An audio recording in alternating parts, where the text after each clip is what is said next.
အားလုံးပဲမင်္ဂလာပါရှင်ခောက်ထမင်းဆိုင်ကကြိုဆိုပါရနော်ယမင်းဒီနေ့ရောက်ရှိနေတဲ့နေရာလေးကတော့ဒါမကြသေးခင်ရပေါ့နော်အကိုထွန်းခင်နဲ့မမခါဦးဝယ်ထားတဲ့ခြံလေးကိုရောက်ရှိနေရပဲဖြစ်ပါတယ်ရှင်ဒီခြံလေးဟာဘာကြောင့်ဝယ်ထားရလဲဆိုလို့ရှင်ယမင်းနဲ့တူတူသွားကြည့်ကြမယ်နော်ရှေ့မှာဆက်ပြောပြပါမယ်ပြီးအစောနာလာခဲ့တဲ့အတိုင်းသူကလမ်းနဲ့လည်းနီးတယ်မီးတိုင်လည်းရှိတယ်ဒါတော့ယမင်းတို့ခောက်ထမင်းဆိုင်ရဲ့တတိယမြောက်ကားလေးပေါ့နော်ဒါကတော့ရေတက်တောက်သုံးရေတက်လှူတဲ့ကားလေးပေါ့နော်ငလင်မေးသွားလှူတော့ပစ္စည်းတွေခုထိတောင်မချရသေးဘူးခေါင်းတမင်းဆိုင်မိသားစုဘာလေးပဲလှုပ်ချင်ချင်းဘာလေးပဲလှူချင်ချင်းပေါ့နော်အရှိကနေပြီးတော့ဥဆောင်ပြီးရဲ့မင်းတို့ရဲ့ဒါဖခင်တပွဲအားကိုရတဲ့ဖေဖုံးပဲဖြစ်ပါတယ်ရှင်ဒါမမတို့အကိုတို့ဆိုလို့ရှင်လေဒါဖုံဖုံပေါ့နော်အမြဲတမ်းဒါဥထိတ်ထားပြီးတော့ဘာလေးပဲလှုပ်လှူပေးနေရဲ့ဒါဖုံဖုံပဲဖြစ်ပါတယ်ရှင်ကဲဒီချန်လေးကဘာဖြစ်လို့ဝယ်ထားရလဲဆိုလို့ရှိရင်အကိုထုံးခင်နဲ့မမခါဦးက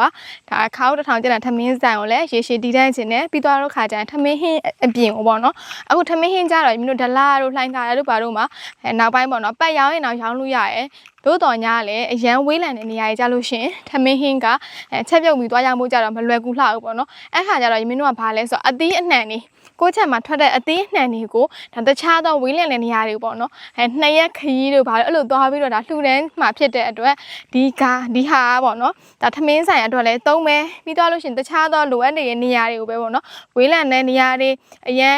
ဒုက္ခရောက်နေတဲ့နေရာတွေကိုလည်းလှူဒန်းနိုင်အောင်အတွက်မင်းတို့အသီးနှံတွေစိုက်မယ်နောက်ပြီးတော့လို့ရှိရင်ကြက်မွေးမယ်ပေါ့နော်ကြက်ကကြတော့ဥစားကြက်ပေါ့နော်ဒါဥစားကြက်အသားစားကြက်ဒါစားတဲ့အ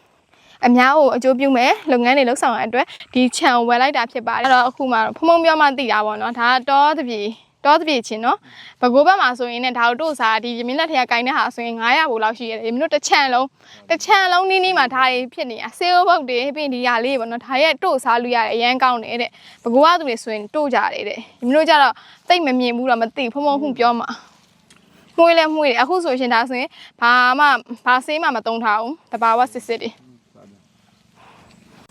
ဒါကြတော့အခု online ပေါ်မှာပေါ့နော်ဒါတော်တော်များများလည်းသိကြမယ်လို့ထင်ပါတယ်ရှင်ကင်ဆာရောဂါပျောက်တယ်ဆေးဥပုပ်ပင်မှာဒါဆိုရင်တို့ခြံပေါ့နော်ဒါကိုယ့်ရေကဝယ်တဲ့ကဒီအပင်တွေကပေါ့နော်ခြံပြီးပက်လဲမှာဒါအများကြီးပဲပါတာပဲဖြစ်ပါတယ်ရှင်ဆေးဥပုပ်ပင်တွေလိုအပ်တဲ့သူတွေရှိလို့ရှင်လည်းပြောပါဒီမှာခြံထဲမှာတော့အများကြီးပဲ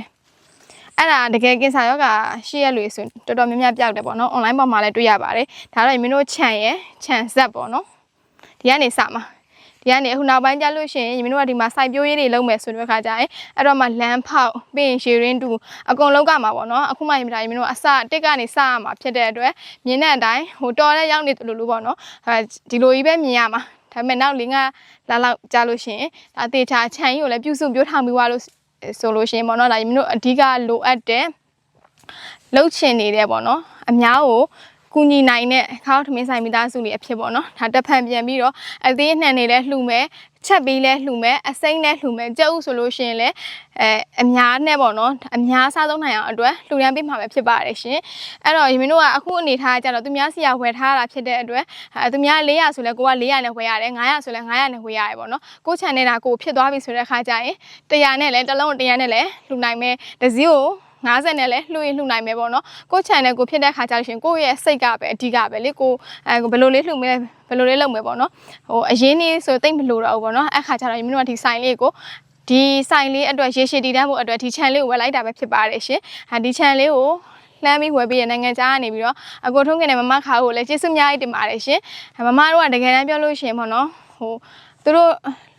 ူတို့နိုင်တယ်လားအမြဲလှူပြီးွားရှင်ဒါပြီးတော့လှူလို့ရတယ်ပေါ့နော်ဒါပေမဲ့မင်းတို့ကရေရှည်တည်တံ့ဖို့အတွက်မမတို့ဒီလိုနောက်ကနေအမြဲတမ်း supporting ပေးနေလို့သားလျင်မင်းတို့မြန်မာနိုင်ငံမှာရှိတဲ့ဆိုင်ဝင်တန်းတွေမင်းတို့လူငယ်တွေအကုန်လုံးအလုံးနိုင်တာပဲဖြစ်ပါတယ်ရှင်အဓိကအကိုထုံးငယ်နဲ့မမခါကိုကျေးဇူးအများကြီးတင်ပါတယ်မင်းတို့ဘာပဲလုပ်လို့အမြဲတမ်းဆောက်ရှောက်ပေးတဲ့ဖမောကိုလည်းမင်းတို့ကကျေးဇူးအများကြီးတင်ပါတယ်ရှင်ကဲနောက်ဆိုလို့ရှင်မင်းတို့ channel လေးကဒါဒလာကောင်မှုဘက်မှာရှိတဲ့ဖြစ်တဲ့အတွက်နောက်ပေါ့နော်နီးစက်လို့အသီးနှံတွေကိုလာရောက်ပြီးတော့လေးလာခြင်းနဲ့ဆိုလို့ရှိရင်လည်းမင်းတို့လေးလာကိုဖိတ်ခေါ်ပါမယ်နော်အခုကတော့ channel မှာကဘာမှမရှိသေးအခုနေလာလေးလာလို့ရှိရင်တော့မင်းတို့နဲ့အတူပေါ့နော်ပေါင်းသိမျက်နှုတ်ရမှာပဲဖြစ်ပါတယ်ရှင်ဒီကနေဟိုမျက်စိနဲ့အဆုံးပဲအဆုံးကဘယ်နားမှာလဲဆိုမင်းလည်းတခါမှမသွားဘူးအရန်ခြုံထူလို့ပေါ့နော်ဒါပေမဲ့ဒီကမင်းတို့ဆိုင်ရလူတွေတော့သွားဘူးတယ်ဆိုင်ရယောက်ျားသားတွေတော့သွားဘူးတယ်ပေါ့နော်မင်းကတော့ဟိုအဆုံးထိမလိုက်သွားဘူးဟိုအဆုံးထိတော်တော်နဲ့တယ်ပေါ့နော်ကိုယ့်ရေကအောင်ဆိုတော့လေမျက်စိတဆုံးပဲအဲ့တော့အခုကတော့ဒါဒီလိုကြီးပဲပေါ့နော်